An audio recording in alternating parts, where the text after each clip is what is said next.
안녕하세요. 이상로의 텐텐베거입니다. 미증시 상승 탄력에도 불구하고 하락하는 시장입니다. 내일 새벽 FOMC 결과 발표를 앞두고 경계감이 짙은 시장인데요. 오늘 매매 전략은 어떻게 세워갈까요? 완은 이상로 파트너와 찾아가시죠. 어서 오세요. 네, 반갑습니다. 네, 반갑습니다. 필라델피아 반도체 지수는 이틀째 상승하고 있습니다. 국내 증시에서는 오늘 특히 반도체 재료와 기판 쪽이 힘을 내주고 있는데요. 온디바이스 확대 전망에 기판주에서 관련주로 꼽히는 대덕전자라든지 코리아 서킷, 심텍 등이 오늘 강하게 올라오고 있습니다. PCB는 10월 말에 바닥을 찍고 올라오는데 오늘의 상승세가 이어질 수 있을까요? 일단 이제 전반적인 순환매 양상이 좀 돈다고 좀 봐야 될 것 같습니다. 결국 지금 현재 FOMC 회의 끝나고 난 다음에 점도표가 나오게 된다고 하더라도 좋게 나오면 또 그에 따른 차익 매물이 나올 수 있고 나쁘게 나오면 또 우리의 기대를 또 만족시키지 못한다라는 또 실망 매물이라는 또 얘기를 할 수 있기 때문에 변명을 좀 달 수 있다는 거죠. 그런 의미에서 오늘 시장에 건전한 조정이 좀 나타나고 있다. 내일 시장까지는 좀 조정이 나올 수 있다라는 부분으로 봐야 되는 부분이고, 다만 오늘 이제 PCB 관련주가 강하게 강세를 좀 보이는 부분 자체는 우리가 결국 이제 온 디바이스 AI에 대한 부분 자체가 활용도가 높아질수록 이런 기판에 대한 수요도 늘어날 수밖에 없고, 이제 고성능 기판에 대한 부분도 다시 한 번 더 수요가 증가할 수밖에 없는 그런 상황들입니다. 그래서 오늘 기판 관련주들 안에서도 메이저급들이라고 볼 수 있는 대덕전자라든지 또 이제 코리아 서킷 같은 기업들이 강세를 좀 보이는 모습이라고 좀 봐야 될 것 같고, 우선 대덕전자부터 한번 보도록 하겠습니다. 앞서 우리 권미정 앵커가 얘기를 잘해줬다시피 10월 달부터 바닥을 찍고 난 다음에 현재까지 이 대덕전자는 강하게 올라오는 모습이 나타나고 있는데, 마찬가지로 이 대덕전자 또 관계될 수 있는 회사가 TLB라는 회사가 있습니다. 이 TLB라는 회사도 지금 현재 27,000원대가 계속적인 저항 구간으로 조금 나와 있는 상황인데, 이런 27,000원에 대한 돌파를 이번에 다시 한 번 더 해낼 수 있는 그런 여지가 충분히 있다라고 보고, 코리아 서킷도 한번 같이 보도록 하겠습니다. 자, 코리아 서킷 같은 경우에 바닥권역부터 지금 현재 다시 한번 돌려내는 모습들인데, 코리아 서킷은 자회사 테라닉스라는 곳에서는 이제 전기차용 PCB를 또 생산을 하기도 합니다.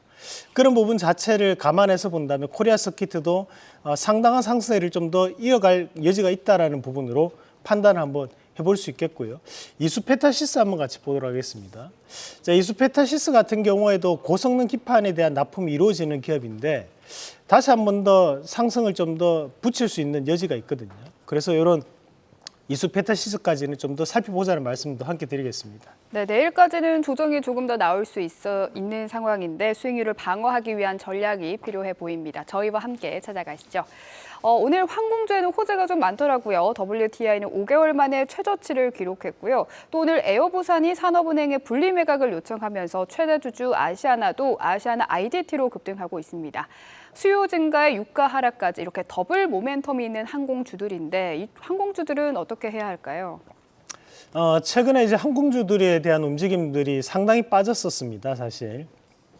그럼에도 이제 불구하고 우리가 유류 할증비에 대한 부분 자체를 좀 판단을 해봐야 되는데, 우리가 이제 정제 마진이라는 것도 2분기에 들어왔던 기름을 3분기에 파는 거거든요. 그러면 거기에 따른 시세 차익 자체를 우리가 정제 마진이라고 하는 것처럼, 우리가 유류 할증비 같은 경우에도 미리 들어왔던 기름을 지금 소비를 하고 있는데, 현재 기름이 싸지면 우리가 유류 할증비 자체를 감소하게 됩니다. 그럼 거기에 따른 마진 차익이 바로 이 항공주들한테 마진 확대로 들어가게 되는 그런 원리라고 보시면 됩니다.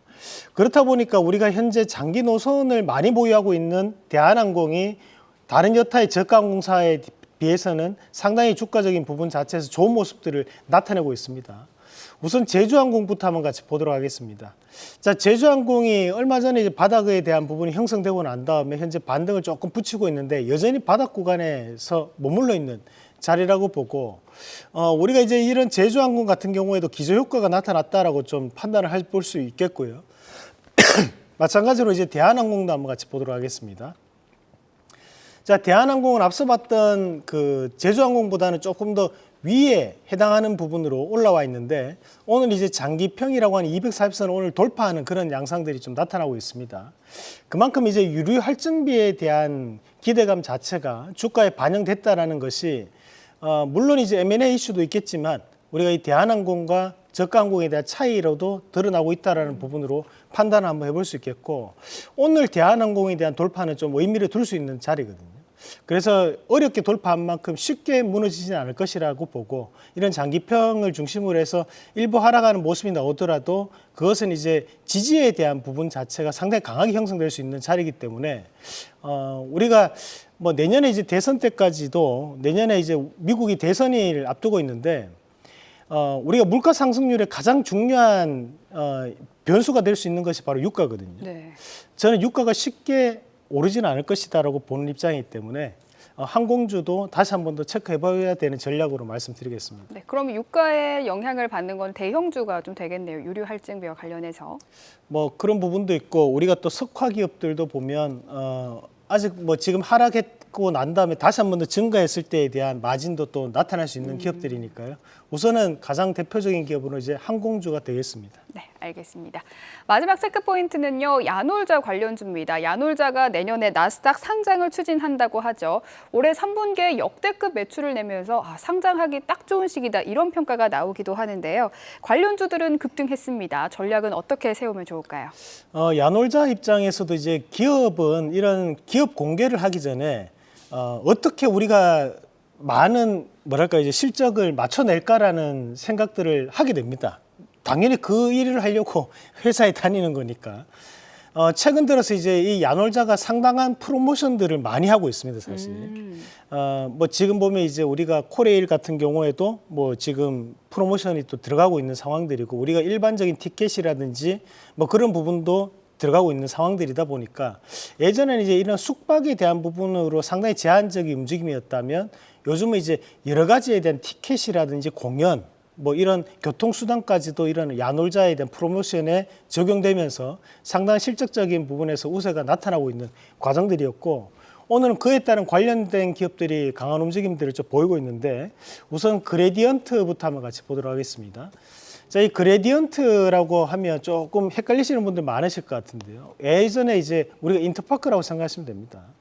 이 인터파크에서 이 공연이라든지 숙박에 대한 부분, 지분의 70%를 야놀자에 매각을 했던 이력이 있습니다. 그렇다 보니까 야놀자 관련주를 엮이면서 좋은 모습을 보이고 있고, 하나투자증권도 한번 같이 보도록 하겠습니다.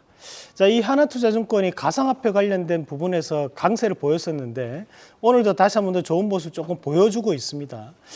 이 하나투자증권의 모회사가 이 하나자산운용이 또 따로 있습니다. 그 하나자산운용이 이 야놀자에 또 과거에 투자했던 이력이 있기 때문에 또다시 관련주로 편입되어서 움직임이 나오고 있다라고 보시면 되고, 아주아이비 투자 같은 경우에도 투자에 대한 이력이 있다 보니까 오늘 강세를 보이고 있습니다. 네, 좋습니다. 오늘 다시 한번 살펴볼 종목은 FXT입니다. ASML 대장주로 꼽히면서 오늘 강세를 보였는데요. 지금은 윗꼬리를 조금 달고 있네요. 조금 더 가져가야 할까요? 아니면 수익화해야 할까요? FST 같은 경우에는 12월 8일 날 저희가 말씀드리고 난 다음에 지난주 금요일이었죠. 그 이후로 계속적으로 상승은 나타나고 있는데, 봉의 형태를 보면 이제 음봉 패턴입니다. 이거는 이제 뭐랄까 이제 인위적인 음봉을 만들어내면서 갭 상승을 붙이는 패턴이라고 좀 보셔야 될 것 같은데, 네. 이런 거는 이제 기술적인 부분이다 보니까 우리가 이제 조금 해석하기가 조금 다르게 좀 판단을 한번 해봐야 된다는 말씀을 좀 드리는 거고, 다만 현재의 위치 자체가 전고점에 대한 부분을 돌파하는 자리입니다. 그렇다 보니까 현재 음봉에 대한 부분이 나타나더라도 이 부분을 우리가 나쁘게 해석할 필요는 전혀 없다는 말씀을 드리면서, 오늘도 결국 갭 상승 이후의 음봉이거든요. 결국 이제 주가는 꾸준하게 상승하고 있다는 점을 기억을 하시면서 신고가까지 한번 더 지켜보자는 말씀 드리겠습니다. 네, 오늘은 전력 반도체 관련주 들고 오셨다고 합니다. 저희가 한 4월 달에 본 기억이 나거든요. 네, 맞습니다. 또 최근에 또 주목을 받고 있다고요? 이 전력 반도체하고 이제 저전력 반도체도 다른 겁니다. 헷갈릴 수 있을 것 같아요. 네, 저전력 반도체라는 것은 전력 자체를 최저로 해서 계속적으로 상시로 전원을 들어가게 하는 것이 이제 저전력 반도체고, 전력 반도체는 이제 1초에 1000번, 2000번씩 끊었다 넣었다 할 수 있는 기술을 가지고 있는 반도체를 전력 반도체라고 하는 겁니다. 그럼 이런 전력 반도체는 전기차 같은 부분에 많이 활용되는 부분이라고 생각하시면 되겠고요.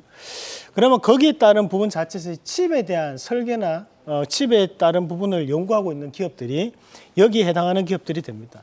우리가 대표적으로 제일 큰 기업이 이제 LX 세미콘 같은 기업들이 존재를 하겠고, 뭐 하나 머티리얼즈나 또 최근에 작년에 급등을 했었던 이제 RF 세미 같은 기업들, 또는 파운드리 관련된 DB하이텍 같은 기업들이 있겠습니다. 다음 그림도 한번 같이 보겠습니다.